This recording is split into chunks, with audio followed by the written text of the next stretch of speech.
BTS military ഡിസ്ചാർജിന് ശേഷം BTSന്റെ ഒരുമിച്ചുള്ള group comeback എപ്പോഴത്തേനും കാണും.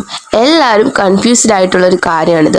2025 ആണോ 2026 ആണോ? എന്നാൽ കെ മീഡിയാസ് ഒക്കെ ആവട്ടെ അതിനെക്കുറിച്ചുള്ള പ്രഡിക്ഷൻസ് ഇപ്പോഴേ തുടങ്ങി. ഒരുപാട് കെ മീഡിയാസ് ഒരുപാട് ആർട്ടിക്കിൾ ഇറക്കിയിട്ടുണ്ടായിരുന്നു. BTSന്റെ കംബാക്ക് എങ്ങനെയായിരിക്കും. എല്ലാ ആളുകളും ആർമീസും അല്ലാത്തവരും K-പോപ്പിനെ ഇഷ്ടപ്പെടുന്നവരെല്ലാവരും ഒരുപാട് എക്സ്പെക്ടേഷനിലാണ് BTSന്റെ തിരിച്ചുവരവിനെ കാത്തിരിക്കുന്നത്.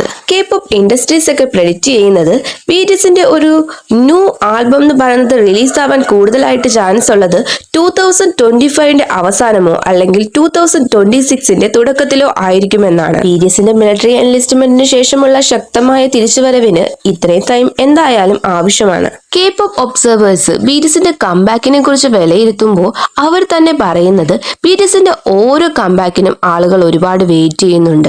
അപ്പോൾ അവരുടെ കംബാക്ക് എന്ന് പറയുമ്പോൾ അത് മ്യൂസിക്കൽ മെച്യൂരിറ്റിയെ കൂടുതൽ എൻഹാൻസ് ചെയ്തത് കൊണ്ടുള്ളതായിരിക്കും. നമുക്ക് ആർമീസിന് അറിയാവുന്ന കാര്യമാണ്, ഇവർ BTS മിലിറ്ററി എൻലിസ്റ്റ്മെന്റ് ആയ സമയത്തും നമുക്കത് അങ്ങനെ തോന്നാത്ത രീതിയായിരുന്നു. കാരണം ഇവർ ഓൾറെഡി പ്രീ റെക്കോർഡ് ചെയ്തിട്ടുള്ള സോളോസും അതുപോലെ തന്നെ സോങ്സും ആൽബംസും എല്ലാം അത് കഴിഞ്ഞിട്ട് റിലീസ് ആയതുണ്ട്. അതുപോലെ തന്നെ നമ്മളെ എന്റർടൈൻ ചെയ്യാനായിട്ട് അവരുടെ പല പല ആക്ടിവിറ്റീസ് ഒക്കെ നമുക്ക് കിട്ടുന്നുണ്ടായിരുന്നു. ആർമീസ് നമുക്ക് എല്ലാവർക്കും ഓർമ്മ കാണുമായിരിക്കും, പെട്ടെന്നൊരു ദിവസം BTSന്റെ ഒരു സ്റ്റേറ്റ്മെന്റ് വന്നിട്ടുണ്ടായിരുന്നു, ഇവർ ഇന്ന പോലെ മിലിറ്ററി എൻലിസ്റ്റ്മെന്റിന് പോവാണ് അങ്ങനെയാണെന്നൊക്കെ പറഞ്ഞു. അപ്പം മിക്ക ആർമീസും ഒക്കെ കുറച്ച് സങ്കടത്തോടൊക്കെ ആയിരുന്നു.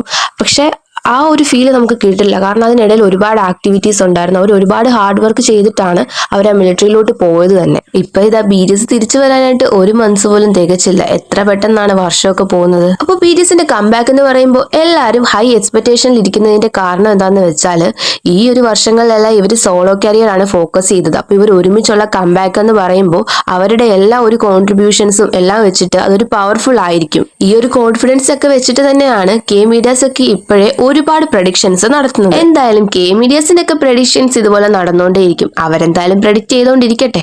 നമുക്ക് എന്തായാലും 1 മന്തിനുള്ളിൽ നടക്കാൻ പോകുന്ന BTSന്റെ ഡിസ്ചാർജ്മെന്റിന് വേണ്ടി വെയിറ്റ് ചെയ്യാം.